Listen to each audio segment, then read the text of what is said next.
కాబట్టి మేము మోడీ గారికి చేతులెత్తి రిక్వెస్ట్ చేస్తున్నాం, సిబిఐ ఎంక్వైరీ వేయండి, దీంట్లో తప్పు చేసిన వాళ్ళు ఎంత పెద్దవాళ్ళైనా వాళ్ళని శిక్షించండి అని కూడా ఈ సందర్భంగా తెలియజేసుకుంటున్నాం. ఎందుకంటే ఇంత దౌర్భాగ్యపు పని చేసి ఆడవాళ్ల మాన ప్రాణాలు పసుపు కుంకుమలను పన్నంగా పెట్టి ఈరోజు తమ ముడుపుల కోసం ఈ కల్తీ మద్యాన్ని ప్రవహింప చేస్తున్న చంద్రబాబు నాయుడు, లోకేష్ అండ్ మినిస్టర్ కొల్లు రవీంద్ర గారు. ఎందుకంటే ఈ కొల్లు రవీంద్ర గురించి మనం చెప్పుకోవాలి. ఈయన మైన్స్ కి వైన్స్ కి రెండింటికి మినిస్టర్ గా ఉన్నాడు. ఈయన సిగ్గు లేకుండా మాట్లాడతాడు. ఇంత ప్రూఫ్స్ తో కూడా దొరికితే చంద్రబాబు నాయుడు ఏమో వైఎస్ఆర్సీపీ వాళ్ళతో ఎక్కడ సౌత్ ఆఫ్రికాలో బిజినెస్ చేస్తున్నారని ఒక డైవర్షన్ కట్టుకథ చెప్తుంటే ఈ కొల్లు రవీంద్ర చెప్తాడు,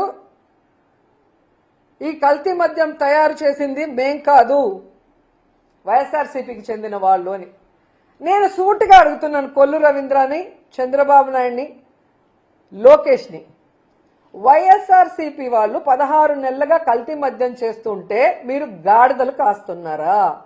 మీ ప్రభుత్వం నిద్రపోతుందా అని నేను అడుగుతున్నా. అండ్ ఈరోజు కొల్లు రవీంద్ర గారి కళ్ళు కాకులు ఎత్తుకుపోయినట్టున్నాయి. ఈ కల్తీ మద్యంలో వచ్చిన ముడుపుల వల్ల కళ్ళు బైర్లు గమ్మినాయి అనుకుంటా. ఇలా సిగ్గు లేకుండా ఆయన మాట్లాడుతూ, ఈరోజు నువ్వు తెలుసుకోవాల్సింది కొల్లు రవీంద్ర, మీ ఎక్సైజ్ అధికారులు ప్రెస్ మీట్ పెట్టి ఈ కల్తీ మద్యం కూటమి ప్రభుత్వం హయాంలో ఇప్పుడే జరిగిందని క్లియర్ కట్ గా చెప్పారు. ఆ ప్రెస్ క్లిప్పింగ్ లో ఒకసారి చూసుకుంటే నీకు బుద్ధి వస్తుందని కూడా ఈ సందర్భంగా తెలియజేసుకుంటున్నా.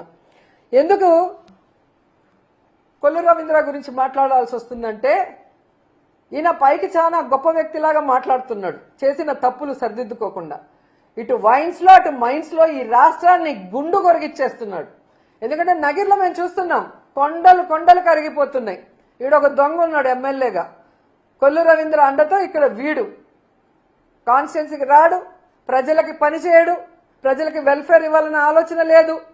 ముఖ్యంగా ఇక్కడున్న పవర్లూమ్ వాళ్ళకి 500 యూనిట్స్ ఫ్రీ కరెంట్ ఇస్తామని చంద్రబాబు నాయుడు వీడు వాగ్దానం చేసి ఎగ్గొట్టింది కాకుండా సిగ్గు లేకుండా పవిత్రమైన అసెంబ్లీలో ఫ్రీ కరెంట్ ఇచ్చినందుకు థ్యాంక్స్ అని చెప్పి అసెంబ్లీని కూడా ఏమార్చిన పెద్ద దొంగ ఇక్కడున్న నగిరి ఎమ్మెల్యే భానుప్రకాష్.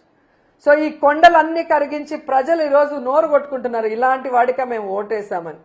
ఇలా ప్రతి నియోజకవర్గంలో మట్టి దోచుకోవడం, కొండల్ని కొరిగేయటం, కల్తీ మద్యాన్ని బెల్ట్ షాపుల ద్వారా విచ్చలవిడిగా అమ్మించి ప్రజల ఆరోగ్యంతో, మహిళల మాన ప్రాణాలతో, పసుపు కుంకుమలతో చెలగాట మారుతున్నందువల్ల ఇతని మీద ఖచ్చితంగా కేసు పెట్టాలి, ఇతన్ని మంత్రిగా సస్పెండ్ చేయాలని కూడా డిమాండ్ చేస్తూ, ఇతనితో పాటు ప్రిన్సిపల్ సెక్రటరీ ముఖేష్ కుమార్ మీనా పైన కూడా ఎంక్వైరీ చేయాలి అనేసి కోరుకుంటున్నాం. ఎందుకంటే ఈయన ఈ మీనా హయాంలోనే ఎన్నికల ఈవీఎంలను ఎలా కల్తీ చేశాడు, ఆ రోజు ఎన్నికల ఈవీఎంలను కల్తీ చేయడమే కాకుండా ఈరోజు మీరు చూస్తే ఈ కల్తీ మద్యం ద్వారా ఎంతమంది మహిళల జీవితాలు నాశనం చేశాడో దానికి ముఖేష్ కుమార్ మీనా కూడా కారణం. కాబట్టి వీళ్ళందరి మీద సిబిఐ విచారణ వేసి వీళ్ళందరినీ కూడా పనిష్ చేయాలి. ఈ రాష్ట్రంలో కల్తీ మద్యాన్ని, గంజాయిని, డ్రగ్స్ ని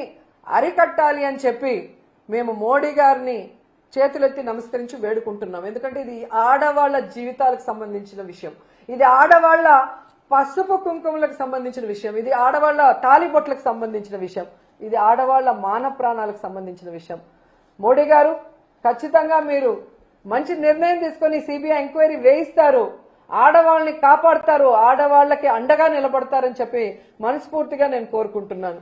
అండ్ ఈరోజు ఈ రాష్ట్రంలో ఉన్న మహిళలందరికీ కూడా నేను విన్నవించుకుంటున్నాను, మీ భర్తల ప్రాణాలు, మీ అన్నదమ్ముల ప్రాణాలు, మీ కొడుకుల ప్రాణాలు కాపాడుకోవాల్సిన బాధ్యత మీ మీద ఉంది.